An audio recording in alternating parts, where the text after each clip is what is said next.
नमस्कार, मैं रवीश कुमार। आपका अंदाज़ा सही है कि क्या कहने जा रहा हूं, लेकिन गुजारिश है कि जो भी कह रहा हूं उसे धीरज के साथ सुनिएगा। भारत की पत्रकारिता में स्वर्ण युग तो कभी था भी नहीं, लेकिन आज के दौर की तरह भस्म युग भी नहीं था। भस्म युग से मेरा मतलब है जहां इस पेशे की हर अच्छी बात तेज गति से भस्म की जा रही हो। यह दिन भी आना ही था। इस देश में अलग अलग नाम वाले अनेक चैनल हो गए हैं, मगर सब हैं तो गोदी मीडिया ही। उसका परिवेश, उसका इकोसिस्टम, पत्रकारिता का और माहौल सब खत्म कर दिया गया है। मगर पत्रकारिता करने और कराने का दावा भी सब कर रहे हैं।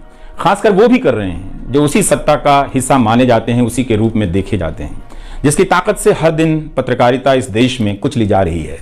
जब वो कहे कि वह उच्च स्तरीय पत्रकारिता करना चाहता है, तब ऐसा दावा करने वालों को जरा संदेह की निगाह से देखिए। गोदी मीडिया और सरकार भी पत्रकारिता का अपना मतलब आपके ऊपर थोपना चाहती है। अगर इसका मतलब किसी भी रूप में वही है, तब आप एक बार फिर से झांसे में आने वाले हैं। इस वक्त अपने संस्थान को लेकर कुछ खास नहीं कहना चाहता, क्योंकि भावुकता में आप तटस्थ नहीं होते, ऑब्जेक्टिव नहीं हो सकते हैं। एनडीटीवी में 26-27 साल गुजारे हैं। इतनी लंबी यात्रा के अपने उतार चढ़ाव भी हैं। अनेक साथी, वरिष्ठ, कनिष्ठ सब शामिल हैं। इतने लोगों ने साथ दिया है। इन अनुभवों के बारे में कभी भी वस्तुनिष्ठ तरीके से नहीं बोला जा सकता, और आज के दिन तो बिल्कुल नहीं, क्योंकि कई बार तथ्यों के साथ भावनाएं मिल जाती हैं और भावनाओं के तूफान में बहुत सारे तथ्य छूट जाते हैं। बेहतर है कि इसे संक्षिप्त ही रहने दिया जाए। जो आदरणीय शख्स हैं उन्हें मैं याद कर ही रहा हूँ। काफ़ी सारी शानदार यादें हैं एनडीटीवी में, अब दोस्तों के बीच सुनने सुनाने के काम आएंगी। आज के दिन किसी एक व्यक्ति का नाम लेना मुश्किल हो रहा है, तब जब आपके पेशेवर जीवन में अनेक लोगों का हाथ हो, कैसे एक का नाम ले सकते हैं। मैं जानता हूं कि पूर्व सहयोगी, मौजूदा सहयोगी सब मुझ में अपना हिस्सा देखते हैं, और वो सही भी है। मुझे सभी से कुछ ना कुछ मिला है। मैं सबका ही आभारी हूं। इसलिए एक का जिक्र कर बाकी को छोड़कर आप न्याय नहीं कर सकते, खासकर ऐसे दिन। वैसे भी इस वक्त तो हर चेहरा ही अच्छा नजर आ रहा है, क्योंकि सबने मेरे अनुभवों को, मेरे जीवन को समृद्ध किया है। बेटी विदा होती है तो वह दूर तक पीछे मुड़कर मायके को देखती रहती है। मैं इसी स्थिति में हूं। अभी मुड़कर देख लेने दीजिए, फिर कभी विस्तार से एनडीटीवी की बात करूंगा, लोगों के बारे में और एनडीटीवी के बारे में, डॉक्टर रॉय, राधिका रॉय के बारे में भी। मैं कई लोगों की प्रतिक्रियाएं पढ़ रहा था। बहुत सी बातें तो मुझे आज ही पता चली। हैरानी हुई कि हर किसी के पास एनडीटीवी का एक अलग ही किस्सा है। वाकई उन 27 वर्षों के बारे में ठहर कर और संभल कर बात करने की जरूरत है। एनडीटीवी ने एक चीज सिखाई कि टीवी में और टीवी का एक ही मतलब होता है, टीम। एंकरों के स्टार बनाए जाने के बाद यह धारणा टूट गई, मगर आज भी टीवी के बुनियाद में यही है कि जितनी अच्छी टीम होगी उतना अच्छा काम होगा। अभी इस बात को यहीं रहने देता हूं, कभी किसी और वक्त के लिए, तब जब आप भावुक ना हों, तब जब मैं भावुक ना हूं कि एनडीटीवी छूट रहा है। अगस्त 1996 में एनडीटीवी से औपचारिक रूप से जुड़ा था। अगस्त 1996 में ट्रांसलेटर के रूप में, अनुवादक के रूप में। लेकिन उसके पहले कई महीनों तक मैं यहाँ चिट्ठियां छांटता रहा। बोरे में चिट्ठियां आती थीं और मेरे पास रख दी जाती थीं। तब दर्शक पोस्ट बॉक्स में चिट्ठियां भेजा करते थे। देश भर से दर्शक अपने हाथों से अलग अलग कार्यक्रमों के एंकरों को लिखा करते थे। इन्हें पढ़ते हुए मैंने टीवी के कार्यक्रमों के आसपास दर्शकों को बनता देख रहा था। मेरा काम था उनकी बारीक नजर से लिखी गई चिट्ठियों पर रिपोर्ट बनाना और एंकरों या कार्यक्रम के प्रोड्यूसर को सौंप देना। दिहाड़ी का काम था, उसी के हिसाब से मजदूरी मिलती थी, पैसे मिलते थे। मेरी जिंदगी में यह काम आज भी जारी है। आज भी आप मुझे सैकड़ों की संख्या में मैसेज लिखते हैं। हाथ से लिखी चिट्ठियां भी आती हैं, बहुत अच्छी लिखावट में। मैं ज्यादातर मैसेज पढ़ता भी हूं, और सभी के नहीं तो बहुतों के जवाब देने की कोशिश करता हूं। कई बार तो अपनी निराशा भी आपसे साझा कर देता हूं। मैं आपके बीच आकर अपने मन का भाव नहीं छिपाता, क्योंकि मैं आपके बीच बताने के लिए आता हूं। अगर खुद को ही छिपाने लगा तो वो पूरा बताना नहीं होता है। मुझे तो लगता है कि कई हजार दर्शकों के पास मेरे लिखे हुए जवाब होंगे। उंगलियों में दर्द रहने के कारण इन दिनों जवाब देना कम कर दिया है। तो एक तरह से जिन चिट्ठियों से एनडीटीवी में मेरी शुरुआत होती है, उनका आना जाना आज भी जारी है, आज तक जारी था। वो काम आगे भी जारी रहेगा, लेकिन इतने सारे सुझावों, जवाबों, अपेक्षाओं, शिकायतों और डांट के बीच सोना, जागना और जीना मुझे आपके हवाले करता चला गया। मैं खुद के पास तो रहा ही नहीं। आपके बीच गया तो घर ही नहीं लौटा। शायद अब कुछ वक्त मिलेगा खुद के साथ रहने का। आज की शाम एक ऐसी शाम है जहां चिड़िया को उसका घोंसला नजर नहीं आ रहा, क्योंकि कोई और उसका घोंसला ले गया है, मगर उसके सामने थक जाने तक एक खुला आसमान जरूर नजर आ रहा है। तो खैर, उसके बाद अनुवादक बना और कई पत्रकारों की रिपोर्ट का अंग्रेजी से हिंदी में अनुवाद करता रहा। इसके बाद मैं रिपोर्टर बन गया और फिर मेरी दैनिक रिपोर्ट की अलग यात्रा शुरू होती है। रवीश की रिपोर्ट से काफी कुछ सीखने को मिला। तो इस तरह से यह एनडीटीवी में ही संभव हुआ कि एक चिट्ठी छांटने वाला इसके एक चैनल का ग्रुप एडिटर समूह संपादक बनता है और आज उसे छोड़ रहा है, इस्तीफा दे रहा है। बहुत बड़ी बड़ी शक्तियां पीछे खड़ी हैं इस एक पत्रकार के पीछे। तो स्वाभाविक है कि ये नौबत आनी थी, इसका अंदाजा मुझे पहले भी था, लेकिन जिस दिन आता है उस दिन अच्छा तो नहीं लगता है। लेकिन मैं आपसे यह भी कहना चाहता हूं कि जब भी मेरे बारे में मूल्यांकन करें, इस बात की सहानुभूति मुझसे ना रखें कि मैं चिट्ठी छांटता था। मैं उनकी तरह नहीं हूं कि अचानक चाय बेचने की बात करने लग गया, उतर रहा हूं जहाज से, बात कर रहा हूं चाय बेचने की। सहानुभूति के लिए या फिर अपने संघर्ष को महान बताने के लिए मैं ऐसा नहीं करना चाहता। इस देश में हर किसी का संघर्ष ही पहाड़ चढ़ने के जैसा है। आप एम्स के बाहर मरीज जो खड़े हैं, उनके परिजन जो खड़े हैं, उनसे मिल लीजिए, आपको पता चल जाएगा कि उनकी चुनौतियां कितनी बड़ी हैं और आपका दुख कितना कम है, छोटा है। लेकिन आज के दिन मैं आप सभी के बीच दर्शकों की बात करना चाहता हूं। इस दौर में कुर्सी पर बैठे किरदारों को टूटते हुए देखा, सबने देखा। संस्थाओं को भस्म होते देखा, आपने देखा। नफरती तूफान में लोगों को भटकते देखा, मगर मैंने इसी दौर में एक नई संस्था भी बनते देखी है। वह संस्था है जनता की संस्था, दर्शकों की संस्था। दर्शक ही अपने आप में इंस्टीट्यूशन बन जाते हैं। आप दर्शकों की संख्या भले कम है, मगर आप दर्शकों ने मिलकर जर्जर किए जा रहे इस लोकतंत्र ने जनता नाम की संस्था का पौधा सूखने से बचा लिया। एनडीटीवी में मुझे जब भी अवसर मिला मैंने जान लगा दी। मैंने कभी उन अवसरों को अपने लिए नहीं देखा, बल्कि यही सोचा कि यह अवसर मुझे आप दर्शकों के लिए मिला है, इसलिए उन सभी अवसरों को आप दर्शकों की कहानियों से भरता चला गया और मैं आप दर्शकों का होता चला गया। आपका दावा मुझ पर बहुत बड़ा है, मैं जानता हूं, आप मुझ पर बहुत दावा रखते हैं। मेरे आसपास आप दर्शकों की वजह से एक न्यूज रूम बन गया था, पब्लिक न्यूज रूम, जो दफ्तर के भीतर नहीं, आपके घरों में था, आपके दिमाग में था। दुनिया भर में फैले कितने दर्शकों ने आगे आकर मेरी मदद की है। आपने कभी मुझसे पैसे भी नहीं मांगे, कभी एहसान तक नहीं जताया। विदेशों में मेरे लिए वीडियो रिकॉर्ड किया, रिसर्च किया। मेरा हर कार्यक्रम किसी न किसी दर्शक के सहयोग का उदाहरण है। आप दर्शकों ने मेरी जानकारियों को दुरुस्त किया है, गलती की है तो डांटा भी है और काफी कुछ उसमें जोड़ भी दिया है।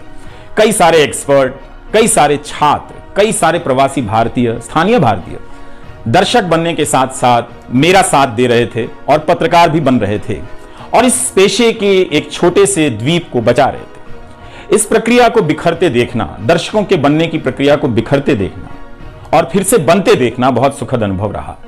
आप दर्शकों में से कईयों ने मेरे लिए अलग अलग भाषाओं से अनुवाद तक कर दिया। संसाधनों की हमेशा मेरे पास कमी रही, मगर आप सभी ने मिलकर पूरी कर दी, सिर्फ इसलिए कि प्राइम टाइम में जो भी जाए ठीक से जाए। वो मेरा नहीं, आपका प्राइम टाइम था। कभी खराब शो कर दिया तो आपने अपनी निराशा बताने में कोई संकोच नहीं किया। आप वाकई लाजवाब हैं। दर्शक ही मेरे नियमित संपादक हैं, निरंतर संपादक हैं आप दर्शक मेरे। मैं अक्सर कहता हूं कि एक पेड़ में कई बारिशों का पानी होता है। आपके जैसे दर्शकों के होने में ही किसी रवीश कुमार का होना है। आप हर मौसम में बरसात बनकर आ जाते हैं, सूखते पेड़ों को हरा करने आ जाते हैं। आज आपकी बदौलत यूट्यूब पर, ट्विटर पर कितने ही पत्रकार खड़े हो गए।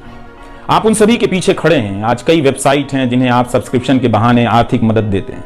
जब लोकतंत्र में एक भी संस्था नजर नहीं आ रही थी, अदालतें कमजोर नजर आ रही थी, आ रही हैं, आप दर्शक नजर आ रहे थे। आज के दौर में आप ही पत्रकारिता के सबसे बड़े संस्थान हैं। पत्रकारिता अब संस्थानों में नहीं बची है, आप जैसे दर्शकों के बीच बची हुई है, जिनकी मदद से आज पत्रकार सवाल पूछ रहे हैं। यही आपका इस वक्त में सबसे बड़ा योगदान है। हो सकता है कि कोई जनता की आवाज को पूरी तरह कुचल दे, उसकी आवाज पर धार्मिक नफरतों की आंधी धूल को भर दे, ढक दे, लोकतंत्र को मिटा दे, मगर आप दर्शकों का होना हौसला देता है कि लोकतंत्र भले खत्म हो जाए, मगर उसकी चाहत कभी खत्म नहीं होगी, क्योंकि आप जैसे दर्शक अपनी जवाबदेही को, जिम्मेदारियों को बहुत खूब समझते हैं। इस मुश्किल वक्त में आपने एक पत्रकार पर भरोसा किया, उसे कितना प्यार दिया।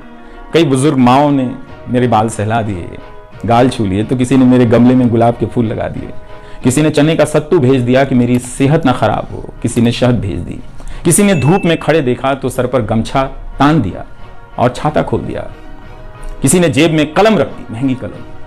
आज के दिन मैं एनडीटीवी से ज्यादा आप दर्शकों को याद करना चाहता हूं। आपके बिना मैं कुछ नहीं कर पाता। मुझे आप दर्शकों पर नाज है। कई बार लगता है कि मैं संस्था का कम आप दर्शकों का प्रतिनिधि ज्यादा हूं। मुझे काम करने की आजादी मिली संस्था में, निर्बाध आजादी, और उस आजादी को मैंने हमेशा संभाल कर रखा, क्योंकि आपकी तेज नजर मुझ पर थी। खुद को काफी संभाला कि कुछ गलती ना आ जाए, कुछ मुझसे चूक ना हो और मुझ में अहंकार ना आ जाए और बदले में आजादी चली जाए। मेरे आगे दुनिया बदलती रही, मगर टेस्ट मैच के खिलाड़ी की तरह पिच पर टिका रहा। पर अब किसी ने मैच ही खत्म कर दिया है, उसे T20 में बदल दिया है। जनता को चवन्नी समझने वाले जगत सेठ हर देश में हैं, इस देश में भी हैं। अगर वो दावा करें कि आप तक सही सूचनाएं पहुंचाना चाहते हैं, तो इसका मतलब है कि डॉलर अपनी जेब में रखकर आपकी जेब में चवन्नी डालना चाहते हैं। पत्रकार एक खबर लिख दे तो जगत सेठ मुकदमा कर देते हैं और फिर सत्संग में आकर प्रवचन भी देते हैं कि वे पत्रकारिता का भला चाहते हैं। आप दर्शक इतना तो अपना भला समझते होंगे, इसलिए आज मैं अपने संस्थान से ज्यादा आप दर्शकों को याद करना चाहता हूं। मुझे हमेशा लगता था कि हिंदी का पत्रकार छत क्यों नहीं छू पाता है, ऐसा क्यों है? हिंदी पत्रकारिता के कई श्रेष्ठ संपादकों, पत्रकारों के कार्यों पर निगाह रहती थी, उनकी गहराई हैरान करती थी। फिर भी लगता था कि उनकी बात जमाने तक ठीक से नहीं पहुंची, पेशे के भीतर उन्हें उनकी जगह नहीं दी गई। पत्रकारिता का मतलब अंग्रेजी का पत्रकार होना हो गया। इसके कुछ ठोस कारण भी हैं, उनमें विस्तार से जाने का समय नहीं है, लेकिन तब भी हिंदी के जुझारू पत्रकार आसमान क्यों नहीं छू सकते हैं, यह बात कचोटती रही। इन सब बातों ने मेरे व्यवहार में काफी बदलाव कर दिए। भाषा को संयमित किया, मर्यादित किया, ताकि हिंदी का प्रभाव कम ना हो। बहुत सजगता से अपना काम इस तरह से किया कि लोगों को, देश के किसी भी हिस्से के लोगों को मेरी हिंदी से प्यार हो जाए। मेरी मातृभाषा हिंदी नहीं है, भोजपुरी है। भोजपुरी गांव है मेरे लिए। हिंदी मेरे लिए भाषा का वो शहर है, पहला शहर, जहां मैं गांव से शहर आया था। लेकिन मुझे भारत के हर राज्य के दर्शकों से प्यार मिला है। हिंदी प्रदेशों की कुंठित राजनीति ने हिंदी को हथियार बना दिया। इससे हुआ कुछ नहीं, हिंदी को लेकर कुंठाएं ही बढ़ती चली गईं, किसी का भला नहीं हुआ। मैं उन सभी गैर हिंदी भाषी पत्रकारों, सामाजिक कार्यकर्ताओं, विद्वानों का शुक्रिया अदा करना चाहता हूं, जिन्होंने मेरी हिंदी को समृद्ध किया, जिन्होंने मेरे लिखे हुए का अपनी भाषा में अनुवाद किया और अपनी भाषा में लिखी हुई जानकारियों का मेरे लिए अनुवाद कर दिया, मुफ्त में। कई बार लगता था कि अलग अलग डिब्बे जुड़ते जा रहे हैं और रेल बनती जा रही है। उर्दू, मलयालम, तमिल, कन्नड़ा, पंजाबी, गुजराती, मारवाड़ी, बंगाली, मराठी भाषा के पत्रकारों ने कितना कुछ जोड़ा है। यह बात कहीं हिंदी बनाम अंग्रेजी की तरफ ना मुड़ जाए, इसलिए कहना जरूरी है कि अंग्रेजी भाषा में लिखने वाले विद्वानों और पत्रकारों ने मेरी खुलकर मदद की है, मेरे साथ बराबरी का व्यवहार किया। जो नहीं कर सके, ऐसे हैं, उनका क्या हिसाब करना, उनका क्या रोना, मगर जो बराबरी के साथ पेश आते रहे, उनका आभार व्यक्त करना चाहिए। उन सभी ने अपना श्रेष्ठ मुझसे साझा किया, किताबें दी, अवसर बताए, मेरे लेख का अनुवाद तक कर दिया, ज्यादा लोगों तक पहुंचा दिया। मेरे जीवन में इतिहास के मेरे शिक्षकों का बहुत योगदान है। मेरे शिक्षक मेरी जान है। मैं चाहता हूं कि आप मेरे जरिए मेरे पीछे खड़े अनगिनत लोगों के बारे में जानें, उन्हें भी देखें। और दोस्तों को कौन भूल सकता है, बहुत अच्छे अच्छे दोस्त मिले, कम मिले लेकिन मिले। आप जनता के बीच जाने के तमाम अवसर मेरे लिए बहुत खास हैं। तमाम आंदोलनों को कवर करने गया, आपके बीच जाते ही जो चीज खास नजर आती थी, वो है एक पत्रकार के प्रति आपका विश्वास, आपकी समझ। आप लोगों से मैं घिर जाता था, आपके भीतर कितना कुछ बहने लग जाता था, जिसे एक राज्य को सुनना चाहिए, जिसे सुनाने के लिए पत्रकार से अच्छा कोई जरिया नहीं। मुझे आपके बीच आकर हमेशा लगा कि आप सरकार को कैसे देखते हैं, और मैं उस नजर से सरकार को देखने लगा। इसी का भरोसा है कि आपकी सक्रियता में ही भारत का लोकतंत्र धड़कता है। शाहीन बाग और किसान आंदोलन की जिद में मुझे सूरज की रोशनी दिखाई देती है। आपको जनता बनते हुए देखा है। मेरा विश्वास गहरा होता चला है कि तंत्र भले खत्म हो जाए, लेकिन जनता के बीच जन बचा हुआ है। एक दिन यही जन आज से बेहतर तंत्र बना लेगा। आज कुछ लोगों को यकीन हो गया है कि सारा तंत्र उनके कब्जे में है। अब जन का कोई मोल नहीं। मीडिया को खत्म कर विपक्ष और जनता को खत्म किया जा चुका है। ऐसा सही भी है, मगर यही शाश्वत नहीं है। एक ना एक दिन जब लोग अपनी नफरतों से जर्जर हो जाएंगे, उनकी नफरतें उनके शरीर से दरकने लग जाएंगी, तब उन्हें किसी नई जमीन की तलाश होगी, किसी पत्रकार की याद आएगी। नफरत की गुलामी से बाहर आने का रास्ता आप ही बनाएंगे, आपको ही बनाना है। एनडीटीवी में मैंने लिखना, बोलना सीखा, दिखना सीखा, अच्छे कपड़े पहनना सीखा, टाई पहननी सीखी। बस केवल डांस नहीं आया, क्योंकि काम से वक्त ही नहीं मिला। आप सीख लीजिएगा। आज के दिन मैं अपनी महिला सहयोगियों को खास तौर से याद करना चाहता हूं। काम के प्रति ईमानदारी, टिक कर काम करना और पेशे की नैतिकता की समझ मुझे अपनी महिला सहयोगियों से मिली है और मैंने उनसे चुरा भी ली है। उनसे मेरी सामाजिक और नैतिक समझ बहुत बेहतर हुई। मेरी इस यात्रा में बहुत सी समझदार औरतें और लड़कियों के अनुभव शामिल हैं। मेरी जीवन साथी का भी, मेरी बेटियों का भी, मेरे सास ससुर ने बहुत साथ दिया ताकि मैं बाहर जाकर रिपोर्ट कर सकूं। मेरी माँ, मेरी भाभी, मेरे परिवार के सदस्यों ने भी, ठठेरे की तरह सब ने पीट पीट कर पीतल से बर्तन बना दिया। ये मैं इसलिए भी रेखांकित कर रहा हूं कि पत्रकारिता के पेशे में मर्द ही नहीं, मर्दवादियों का कब्जा है। उनकी आक्रामकता के बीच कई बार दम घुटता था। इतनी आक्रामकता के बीच आप रचनात्मक हो ही नहीं सकते, संवेदनशीलता आ ही नहीं सकती। इस पेशे में तमाम महिला सहयोगियों ने मुझे मर्दों की आक्रामकता से बचा लिया। अगर आप इस पेशे में आ रहे हैं, विद्यार्थी हैं, तो हमेशा अपनी महिला सहयोगियों के साथ सलीके से पेश आइए, उनकी काबिलियत को स्वीकार कीजिए, तारीफ कीजिए। प्राइम टाइम के वक्त अक्सर कहा करता था, मुझे काम करने दो, 9 तो 9 बजे ही बजते हैं। सुबह उठते ही मेरे दिमाग में रात के 9 बजने लग जाते थे। मैं टाइप करने लग जाता था, रोज 5000, 6000, 7000 शब्दों की टाइपिंग। अब शायद 9 ना बजे, प्राइम टाइम ना हो। मुझे पता नहीं था, पता नहीं है कि अब 9 बजे क्या करूंगा। मुझे टीवी से बहुत प्यार है, इस माध्यम से दिल लग गया था। शायद इसी वजह से दिल टूट रहा है। वो लाल माइक याद आता रहेगा। अब वो लाल माइक नहीं होगा। मैं जानता हूं कि आप दर्शकों की आदतों में मैं शामिल हो गया हूं। आप काफ़ी तकलीफ में थे कि मेरा क्या होगा, मैं क्या करूंगा, मैं प्राइम टाइम क्यों नहीं कर रहा हूं। मुझे लगा कि चुपचाप किनारे हो जाना चाहिए। धीरे धीरे मेरे नहीं होने की आदत आपको डाल देनी चाहिए। इसलिए कई दिनों से प्राइम टाइम नहीं कर रहा था, ताकि आप मुझे कुछ भूल सकें। मगर आप हैं, मानते ही नहीं। हर रात 9 बजे के बाद मैसेज करने लग जाते हैं कि कहाँ हो, बीमार तो नहीं हो, सब ठीक तो है, एनडीटीवी में क्या चल रहा है, आप अच्छे हैं।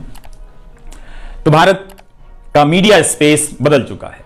उन हजारों युवाओं की सोचिए जो पढ़ाई पत्रकारिता की कर रहे हैं, लाखों रुपए लगा रहे हैं, मगर उन्हें काम दलाली का करना पड़ेगा, क्योंकि इसके लिए अब कोई सांस्थानिक जगह नहीं बची है। इसी के बीच जो आने वाले पत्रकार हैं, जो इस वक्त पत्रकार हैं, सभी को जूझना है। कोई घुट रहा है तो कोई इस पेशे को छोड़ रहा है। कई लोग कहते हैं कि नौकरी की मजबूरी के अलावा पत्रकार बनने की कोई दूसरी शर्त नजर नहीं आती, कोई उत्साह नहीं है। यहां तो जस्टिस तक कह रहे हैं कि जमानत देने पर जजों को टारगेट किए जाने का डर लगता है। जब जज को ही डर लगता है तो फिर इस दौर में यह बोलना भी गुनाह है कि मुझे डर नहीं लगता है। एक डरा हुआ पत्रकार मरा हुआ नागरिक पैदा करता है। इसलिए बोला कीजिए कि हमें डर नहीं लगता है। आप उस देश के नागरिक हैं जिसने नंगे पांव ब्रिटिश साम्राज्य को घुटने पर झुका दिया। कोई कारण नहीं कि मैं आप पर भरोसा ना करूं कि एक दिन आप गोदी मीडिया की इस गुलामी से बाहर आएंगे। आप हमेशा इस गुलामी में नहीं रह सकते। इसकी गुलामी से आपको लड़ना ही पड़ेगा। यह सबकी लड़ाई है। इस लड़ाई के बिना आप दुनिया में सर उठाकर नहीं चल सकते। आपकी यही पहचान होगी कि आजाद देश के गोदी मीडिया के गुलाम हैं। इसके खतरे की गंभीरता को समझिए। कानून की आड़ में अब अधिकार कुचले जा रहे हैं, अभिव्यक्तियों को रौंदा जा रहा है ताकि सारे अवैध काम वैध नजर आए। इस समय मेरे रास्ते निश्चित नहीं हैं, निश्चित हैं तो सिर्फ हौसला है। उसका भी क्या भरोसा, कभी आसमान में होता है, कभी पाताल में। एक YouTube चैनल बनाया है रवीश कुमार ऑफिशियल, और फेसबुक पेज भी है रवीश का पेज। इसे सब्सक्राइब कीजिएगा। अब मैं YouTube पर ही नजर आऊंगा, एनडीटीवी इंडिया पर नहीं। किसी संस्था के साथ मर्यादाएं बहुत अलग होती हैं, फ्रीलांस और आज़ाद जीवन की अलग। लेकिन इस बार परिवार के साथ थोड़ा वक्त बिताना चाहता हूं, जीना चाहता हूं। मैंने इस्तीफा दे दिया है। नमस्कार, मैं रवीश कुमार। अब आपको उस चैनल पर सुनाई नहीं देगा। नमस्कार, मैं रवीश कुमार।